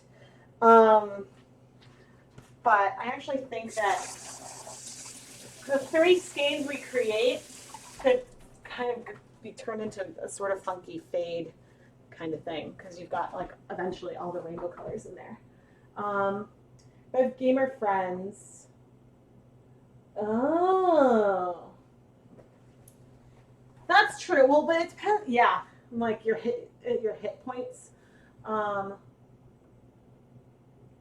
Yeah, I'm expecting gunmetal to be sort of a blue. Yeah, so I found I had trouble. So I had lists, and I would use like construction paper, and I would have lists, and I would do like a week, and I'd for a week, and I'd cross things off, and then I'd lose the list, and so I got like a spiral bound planner, which, oh yeah, my new one should be arriving soon, which was really helpful because I don't often flip back, but it means like at the end of the week, I still have the list and I can add things on to the next week if I need to. And so I find that really, really helpful and fun. But let's see, while I am sitting here, oh, that's what I wanted to do. Oh, silly me. Okay, so while I am sitting here, I already said once before to make sure that you are subscribed to the ChemKnits Tutorials YouTube channel. But if you enjoy the content that I am producing, there are many, many, many ways that you can support the channel. I've mentioned some already. But one way is at the bottom of the chat, there's a little $sign. That's a super chat. I call it sort of like a tip jar. you get like a brightly colored chat message that stays up for like a period of time, which is fun. And then, yeah, there's some other ways, like I mentioned the Patreon. I've mentioned the summer sampler, but the ChemKnits Creations Etsy shop is also full of yarn that is featured in my videos. And yeah, it helps me make space for more yarn. I'm still assembling my new shelves, and we'll see how that goes. Although the shop stuff isn't going on the shelves, that's staying in their bins. But yeah, all the yarn in the shop, with maybe 2 or 3 exceptions, has been featured in a video with that actual skein. And the couple that weren't in a video, I say like what video I followed when I was recreating it. I think that there's like a merino silk blend that is from, that I did off camera. So there is that. So thank you guys. Yeah, hit points is a really good idea. You wish you had emerald when you dyed a sweater you're knitting. Ah, yeah. Oh yeah, this is actually going to come in handy because a friend's going to come over and dye some yarn with me sometime soon. And I'm not curious. No, that's not dye. That's like, oh, that's funny. It's like magic marker. Boys.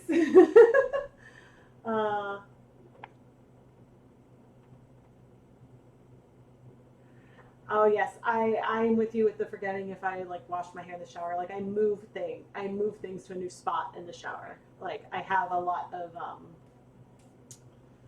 detailed like things that I do that help me keep track of what I'm doing. Which is funny that like knitting, through all of this, knitting has always been great because you don't really need to think more than one stitch ahead. And with yarn dyeing, you can also do a lot of it very much in the moment. Sometimes I do plan things more out, but when I go back and edit the videos, that's when I go and I get like my whole like protocol and recipes and stuff. And so since I'm filming it, then I have a record of exactly what I did. So then I have something I can try to go reproduce, which I find really, really helpful. Oh, I think I'll go ahead and pop up just so you guys can see what we were dealing with. I'm not sure if the resolution is good enough that you could read any of the color names, but this is the complete collection of 40 colors of Jacquard Acid Dyes that I'm playing with today. So that's kind of fun. So I think that hearing the color gunmetal, I don't expect a blue from that. I don't, but from dyes with gunmetal, I do.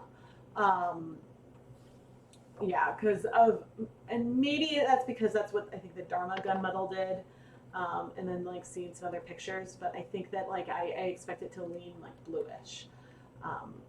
Yeah, like, but yeah, because if you think about it, the actual color of gunmetal, if you take away the sheen, is a very blue-gray, opposed to like a warmer gray. So, all right. Oh, good, I did set a timer. What was it? The other, oh no, the kids were playing with a toy and I set a timer, but I forgot to press start. And so then I was like, the timer will go off soon. The timer will go off soon. I'm like, why didn't the timer go off? What is going on here? Hello, everyone. Thank you so much for joining. Where did I put? I lose things all the time too. Okay. Let's see. I think. Check in. Okay. No word from school, which is always good.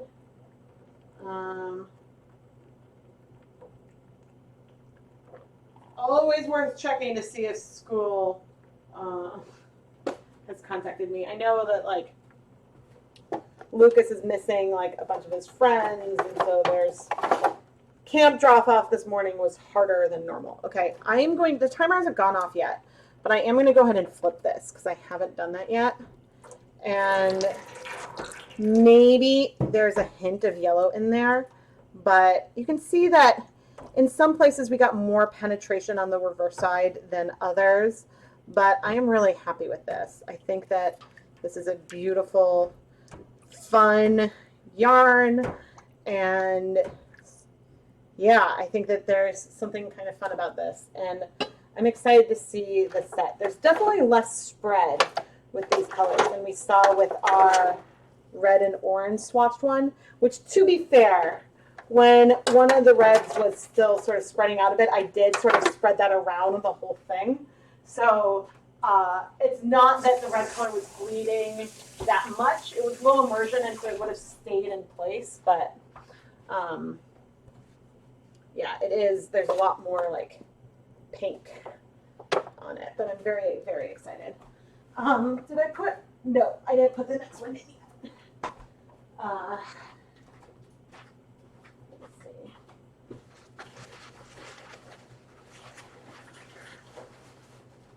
Uh-oh. Where are you stuck? What?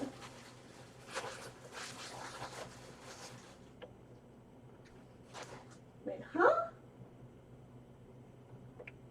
I could have sworn that I had 5.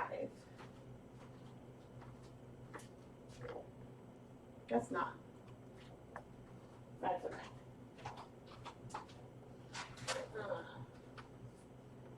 Actually, maybe blue. So these ties that I'm using on the yarn to sort of just be like an extra tie. These are nylon zip ties. I find them on Amazon, and they are one of the best tools that I own, because when I pick it up, versus like a yarn tie that I could use to pick up and flip the yarn, I can easily find the zip tie. It doesn't stretch, and it's reusable. I have had a couple of them sort of wear out, which is a little bit of a bummer. I would have preferred, obviously, that they don't wear out, because I like to try to reuse things as much as I can. But yeah, I'm pretty happy.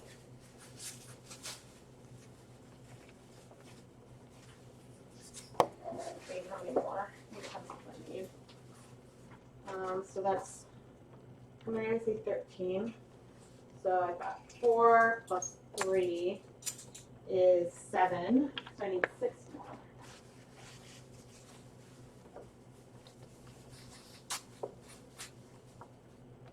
Whenever we get grocery delivery, we always put that we want no utensils, but now we have a drawer full. Sometimes we get them anyway.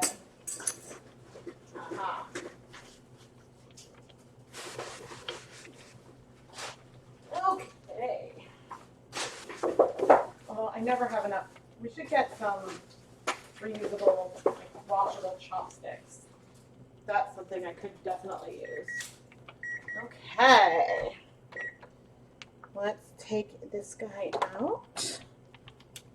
I'm going to pop it next to our other friend.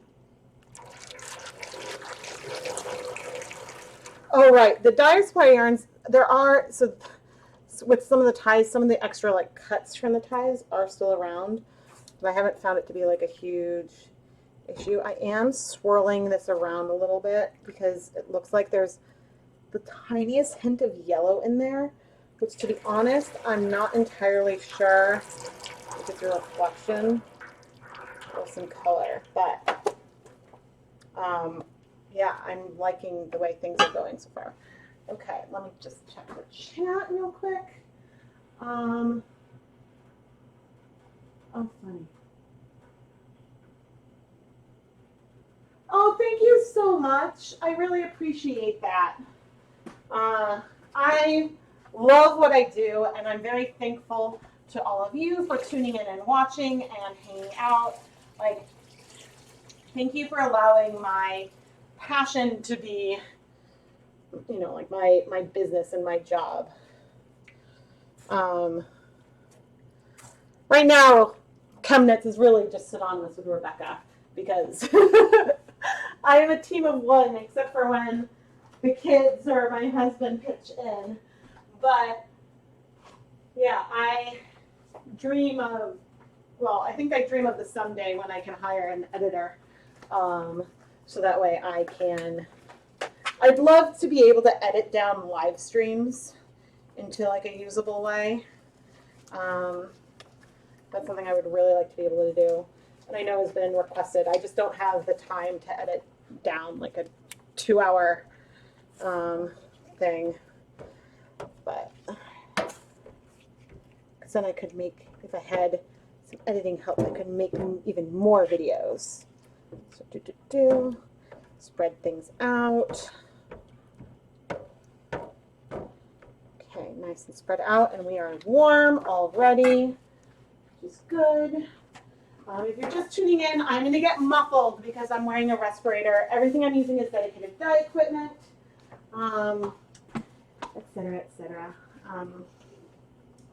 All right. I have fun. I truly enjoy doing this. And this is something that I've been wanting to do for a while now. As soon as I've had these in my possession for a little while. Okay. Let's start off with some of the more primary blue colors. Let's start off, first one I think I'm going to do is sapphire blue. Oh, I don't need that much. Okay, there we go. Let's the sapphire blue.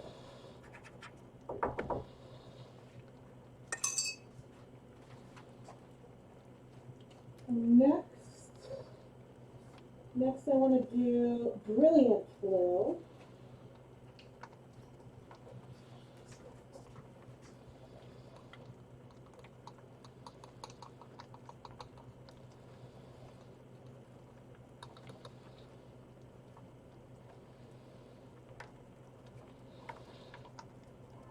Okay, the brilliant blue feels a bit brighter than the other one. I definitely probably used a lot more of it too, which is why that patch is so big.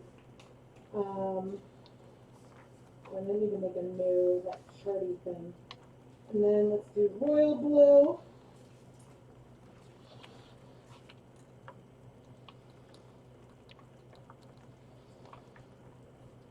Come on. Okay, so the royal blue is feels less bright.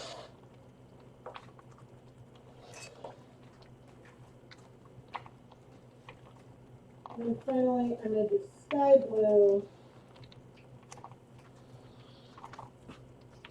which was the primary that I had before and was not that pigmented. Oh goodness, you can see how not pigmented it is here. It's a beautiful blue color, but compared to some of these others, it is definitely more pastel. I'm going to make a new, so sapphire blue, brilliant blue, royal blue, and sky blue.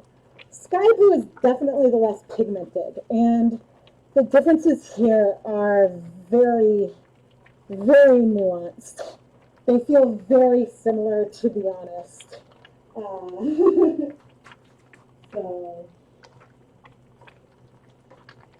okay, next, let's do turquoise. Where are you going to go? Maybe I'll do some of these ones in like this middle area. Okay, so let's do some turquoise.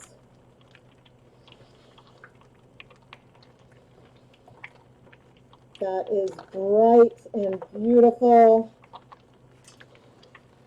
I love turquoise. It feels very blue number one to me. And let's do some periwinkle,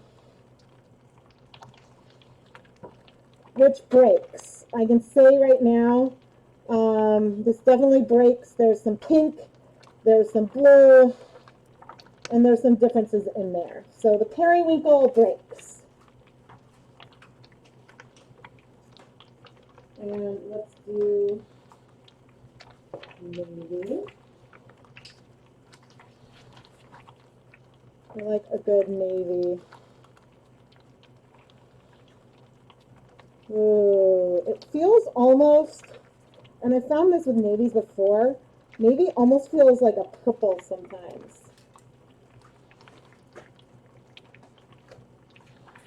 Let's do gunmetal.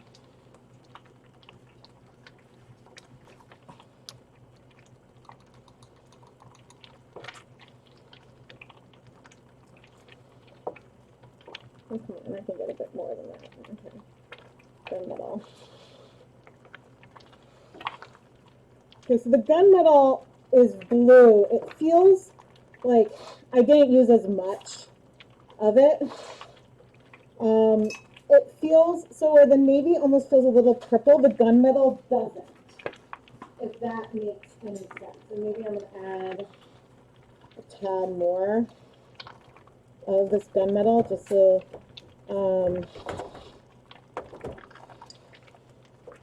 you guys can see. We've got gunmetal, navy, turquoise, periwinkle. Oh, this is gunmetal. Okay, so navy, turquoise, periwinkle, and gunmetal. And so then I've got 3 purples.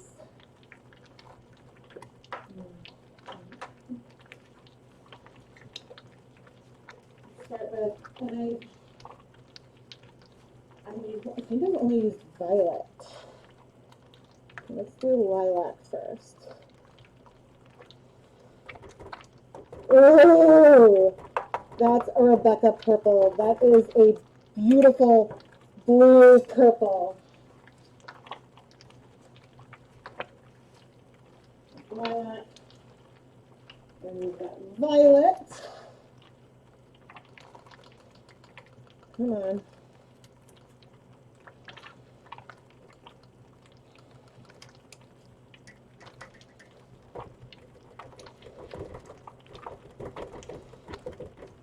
Okay, lilac and violet feel very similar.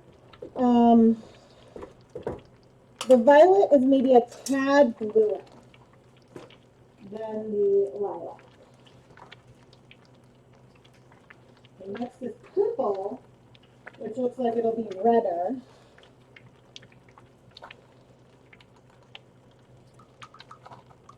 Without a lot, yeah. This one looks like it breaks too. Just funny I haven't tried it. I definitely see red specks and some blue specks come in. And you can see there's a little bit of a pink halo coming out. Now, just because a dye breaks with speckles doesn't mean it'll break with dip dye. Because some of the colors might just strike pretty quickly overall. So that's just something to keep in mind. Okay, so next is silver gray, which I don't think I've tried speckling with it, low immersion. Okay, let's go here. The silver gray, it's definitely bluish. When speckling with it, I think it may have given some hints of yellow when speckled, but I don't see a hint of that now, so I don't know. And then finally, jet black, which is a beautiful color. I don't remember if it breaks though.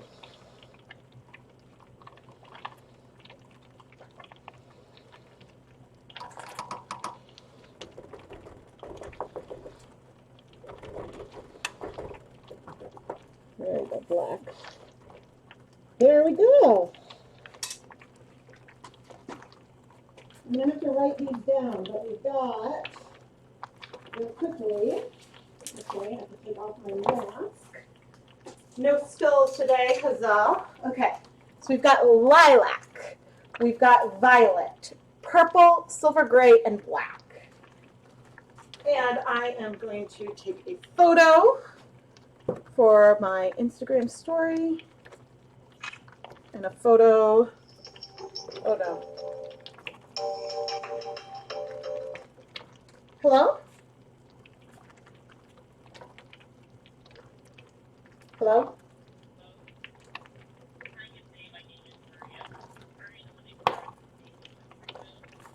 I believe you have the wrong number.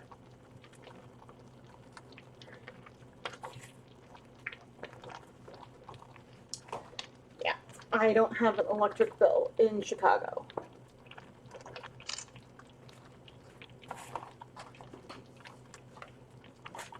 And I paid my electric bill. Okay, so lilac, violet, purple, silver, gray, and jet black. I'm so glad. I was nervous that I wasn't going to fit everything, and I'm going to reduce the heat a bit. I was nervous that I wasn't going to fit everything onto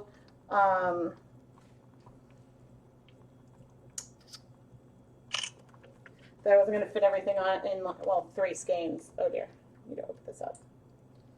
And I'm going to share this to my stories.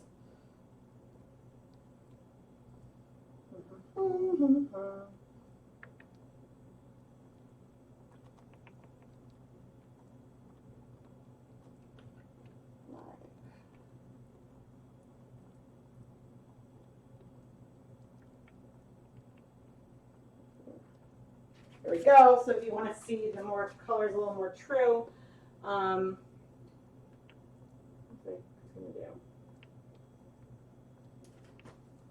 Yeah, I believe that all of this should be in my stories now. On Instagram and Facebook. I'm not good with like doing stories.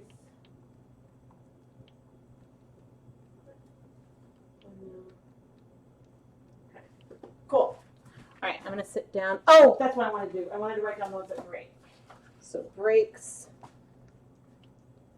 And then this one maybe breaks. Yeah, like with this periwinkle, like I can see more pink tones and more blue tones in there. And that is not one that I have played with. I will say, some commercial acid dyes behave in different ways on different yarn bases a little bit. And so I've had some results that have surprised me because I've had things that will break beautifully on non-superwash wool with dip dyeing, and you don't see it in the same way with a superwash wool blend. So that's something to definitely explore, for me to explore, and I have some videos coming up on that. Let's see. Do what you love and it's not work at all. Yeah, I think sometimes I get asked sometimes what my least favorite part about this is, and it's probably editing. I love filming, and so I frequently have a ton of footage.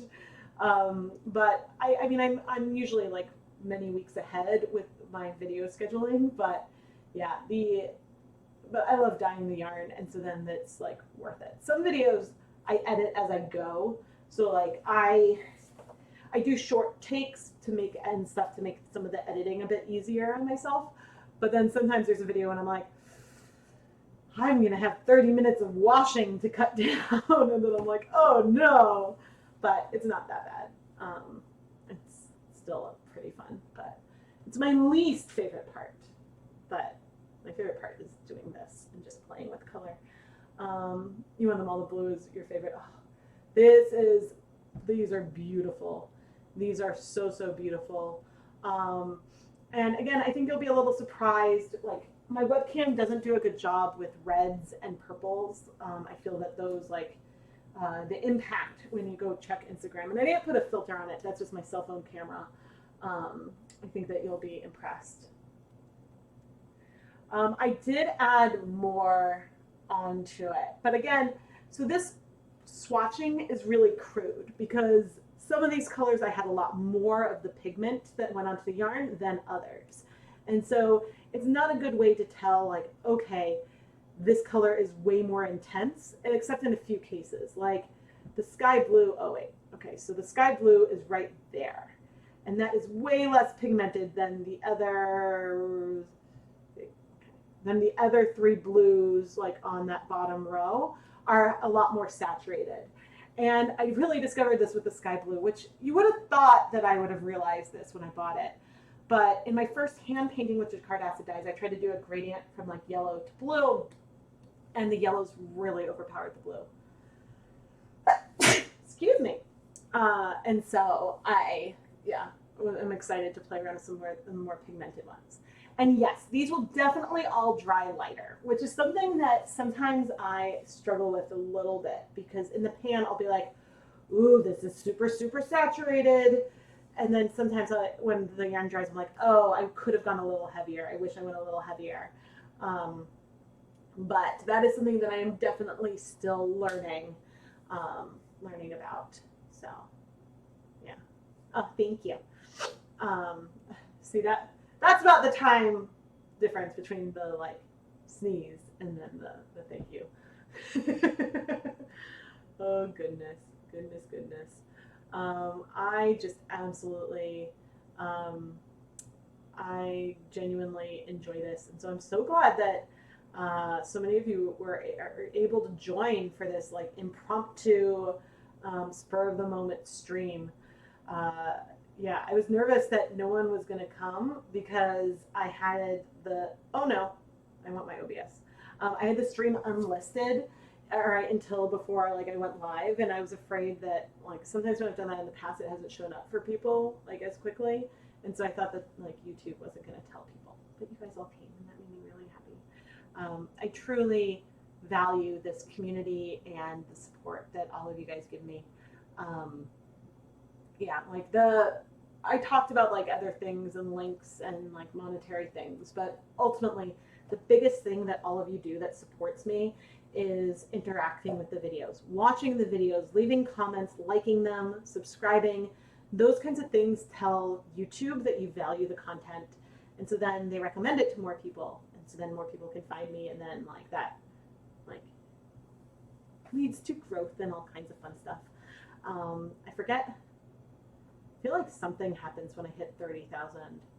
Not like the first plaque would be 100,000. I'm far away from 100,000. Really, really far. But I think I forget about 30,000. There's some. Oh, maybe it's not as excited. Maybe 100,000 is also when you get the like verified check. No, maybe 30,000 is that you can do like channel membership, which like I have the Patreon, so I don't know if like I don't think I would. I mean, I don't have plans to do that unless it's something that you guys request. You know, I like in the ChemKnits Lab Facebook group, I did a poll at the ER with Lucas. He's fine. Very minor wound that just needed to be cleaned because it was at his elbow, and so joints and stuff. The pediatrician sent us in. But yeah, I did a poll asking about ads and doing like mid-roll ads, and if that's something that people like would tolerate or if they really, really hate. And I don't have plans to add. I mean, YouTube might add mid-roll ads without me placing them there. A lot of times people can place mid-roll ads themselves, or I think you might be able to like have it set up so it like randomly places them, but I've not activated mid-roll ads at this point. Occasionally in a live stream I might insert one, but I try to make a natural break for it.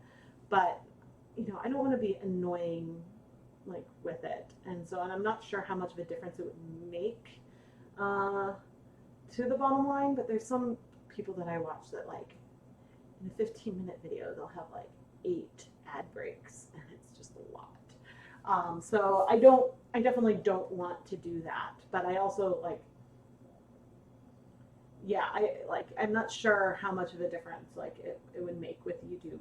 So that's why I wanted to see, and the feedback was mostly that you guys hate them, but that most of you said that you would tolerate them if I needed to do it. And I don't have the need to do it at this point. Like I'm like fine, but it was nice to be able to just ask like an honest question and get feedback, and like I really just appreciate being able to do that and stuff. So you guys rock. And yeah, the ChemKnits Lab Facebook group is really nice. I think it's a nice like supportive community, and it's not big, so I'm not always able to see every single post, but I do see things like mostly when tagged, and I try to like sometimes when I'm on my phone, my comments don't go through. So sometimes I try to comment and it doesn't go through, and that's irritating. And so sometimes, yeah, but I do try. I try, and I love seeing what you guys create. And if I'm ever inspired by like a project that one of you does and shares in the lab, I try to then give that person a shout out and give credit. You know, because like if I'm like inspired by a yarn that you dyed, like I try to like, I like to try to give credit and stuff like that. But yeah, I think it's a nice place for growth and collaboration, and so it's fun. So you think a mid-roll pattern video over 10 minutes long is tolerable? Yeah. Oh, thank you. I mean, like truly, like I'm getting to do something that I love so much, and it's just playing around with color. And so, yeah, I am pumped with these dyes, and I can't believe that we actually made it through and swatched all 40. I was convinced that I wasn't going to make it through all of them, but man, now maybe I need to order a bigger batch of Jacquard ones. Or not, no, I have Jacquard of like Dharma ones in play, but seriously, like huge shout out to Dyer Supplier. They gave me these Jacquard dyes to play around with. I've got a project going on with them, and which I think is going to be awesome. So they gave those to me, and they also sent me the yarn for free. I am an affiliate with them, which means I do earn commission if you guys buy stuff from them. But yeah, I try to like always give my true opinion, and I would never, even if it were free, I would never continue to use a yarn or accept a product to like unbox and share if I did not like it. And so, yeah, I think that hopefully you guys can trust that I will always give my like true opinions. And yeah, but you always want to buy more colors. Yeah. I think I shared at one point a picture because I cut up one of my Dharma Acid Dye posters because I want to tape them on top of the jars, but I like having it as like a deck to like lay out. And oh right, so hopefully, what's today? Today's Tuesday, so maybe tomorrow evening or Thursday evening, I'm hoping, if things go okay, to do another version of the June ChemKnits Dye Along live stream. This time where I'm playing with acid dyes, which is what I originally intended. In that last live stream, my AC broke the day of that live stream, which they were able to fix the very next day. It was wonderful. But it was so hot, I didn't want to put the respirator on. And so, but I did pick out the Dharma rainbow that I want to do. You did your first yarn last night? Yay! That's awesome. How's the dryer working? The spin dryer? Oh, amazing. I maybe should do an update video on it. Like, I think that a spin dryer, which also is another thing. So Laundry Alternative sent me my spin dryer for free, and actually, like, you know yeah, the story of all that is very kind, and I'm very appreciative of the person who like connected me with them. It was one of those things where like I didn't know that I needed it, and so it was fine before I had it. Now that I have it, I use it, even though like it takes up space and it has to dry, like I have to want to leave it open to dry. I use it because the yarn dries so much faster. It's fluffier. I love it. I live for it. It means I'm not carrying dripping yarn up the stairs to go hang up. It is like, it has really made a difference and makes me feel like, oh, I could do a lot more yarn in a day than I did before. They won't deliver the spin dryer to Manhattan. Oh, is that because they're worried about like someone stealing it? Because yeah, I have no idea if there's like different like regulations and stuff on that.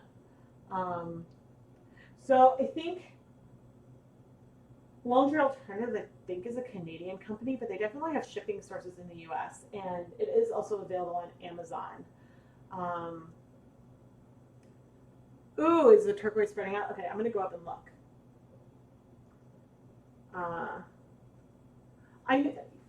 Let's see. Ooh, right there, that is really pretty. It's very like a slate blue right there. Yeah, I think that that's one thing that's sort of, it's interesting. So Dharma has a lot of different blues, but things that are missing are some of the like dustier colors. Like we've got a lot of bright greens and teals, but some more muted tones aren't necessarily in this collection, which of course you could mix. I don't consider color mixing to be a huge strength of mine, but I'm definitely hoping to do some more of it coming up. Oh, I didn't even set a timer. Let's set a timer for 5 minutes. But I think I'm going to move this around now.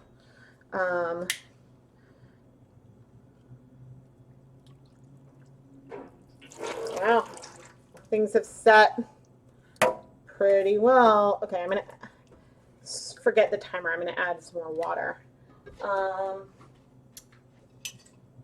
my spoons from the day. So everything today has had the proportion of 4 cups of water with 3 tablespoons of white vinegar. That's sort of been what I have been starting with at each stage. 1, 2, 3. And so sometimes if there's some color that is unbound, adding some more water and putting up the heat a little bit can just help. Okay, I'm going to reset the timer for about 10 minutes, but everything is striking well. So with the Dyer Supplier 80/20, I wouldn't call it a high twist yarn. Like it has less yardage than the 75/25, so it's got a little more twist, but it is still, I think, 4 ply, and it's not high twist like, say, Knit Picks Hawthorne or something. Oof. Let's see. Oh, I could put the swim towels in the spin dryer, but I don't really want to mix. I don't want to make it dirty with like swim towels. I mean, those swim towels that are outside now, oh, because we went swimming this weekend and I left the towels on the fence and it's not raining. I'll just probably like put them in the dryer later. Or not the dryer, I'll wash them first and put them in the dryer. Because I'm probably going to want to wash the kids' swim towels from camp. Ugh. Okay, cross your fingers for me that the boys actually went in the pool. It's the first day and like first non-mommy swim lessons, non-mommy and daddy swim lessons. So I'm so glad that you guys could all make it too. You're thinking about getting the countertop version? Yeah, I think it's worth it. Like before that, I would use a salad spinner, which doesn't get nearly as much water out. It does require a little more manual effort, but definitely like the salad spinner or a tabletop spin dryer, I think would both work really, really well. Oh, that's too bad, Steve. So you love my acrylic video. You're so glad I'm starting to play with acrylic. Yeah, okay, I'm glad that people are really, really receptive to it. I don't use a lot of acrylic yarn, which is why I haven't done as much with it, but I have some Jacquard Acid Dyes poly, and I think this time it's not black and purple. Wait, what colors did I have? Maybe it was black. Yeah. No, what colors did I use? Oh no, I had green and purple. Green and purple is what I had with this one. I let Ryder pick out the other color, and so of course he picked green. Yeah, so I planned to, I have some other kinds of projects I want to try. I don't love the way that acrylic yarn comes out after the immersion dyeing. I found that the polyester handled the heat a lot better than the acrylic, but I definitely hope to do a little more exploration with it in the future, especially because I know that that's what some people have to play around with when playing with the yarn dyeing in color. I think I don't know if there's more cotton coming up yet. A little bit more cotton, but some cotton just came out. Yeah, I mean the salad spinner held up for me nicely for a while, but the spin dryer is great. It is so, so great. And I am very, very grateful for it. Do you guys have any other questions for me? do let me know. I'm going to pop up I know some people were just tuning in. So today I had 40 Jacquard Acid Dye colors, which is the complete collection. But now, yeah, if you count it and let me know if it, I believe like when I did the unboxing, I counted and they had actually said 40 and there were no duplicates. And so Dyer Supplier got these for me to play around with, and I'm using the Dyer Supplier yarn bases today, and it's a lot of fun, and I'm really excited to use these more, and just to have this resource in my collection. So each of these jars is about ½ an ounce, which I believe is about 14 grams. So I've used up Jacquard Acid Dyes, and I haven't used up any of the Dharma ones yet. But the Dharma's, the smallest is 2 ounces there, and so that's the big difference. But you could definitely, with one bottle, depending on the level of saturation or like the depth of shade that you wanted, like you could definitely do like I would say, and for most colors, you could definitely do like 1 kilogram with one of the bottles in a semi-solid. But if you want it more saturated, like with the black, you could do less, and with the navy, you would do less than with some of the other colors. But yeah, if you guys have any other questions, I am more than happy to answer.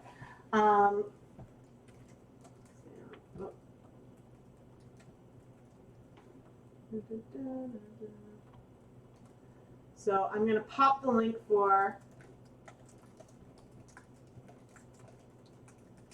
the summer sampler into the chat. This is, if you guys remember the 2018 Hanukkah special that I did, the summer sampler and the summer special is going to be very, very similar, where each night I'm going to release a brand new video, and people with the samplers can unwrap a skein of the yarn while watching the video. And this time it's pretty fun because each sampler is going to be a little bit different, because a lot of the techniques, since I'm dyeing mini skeins directly, there's a lot more sort of like fade type sets. And I learned a whole lot, and there's definitely some things that I will probably do differently in the future with some of these techniques, but I thought that it was a really valuable experience for me as a dyer. And I hope that it'll be really, really helpful for you guys too. And so, and those of you, I know they've started arriving for people, and it is safe to open up the box. Like everything inside is wrapped. The 100-gram samplers come with a hand-stamped project bag that I made. The 50-gram sampler doesn't, but though that isn't wrapped up, so you could go and see that right away. But the yarn themselves and then the bonus add-on skeins are also all wrapped up and labeled with the date, because yeah, I thought that would be helpful. But it's fun, and I'm really excited for you guys to see, and I think I might try to do some of those videos as premieres, so that way I can join in the live chat.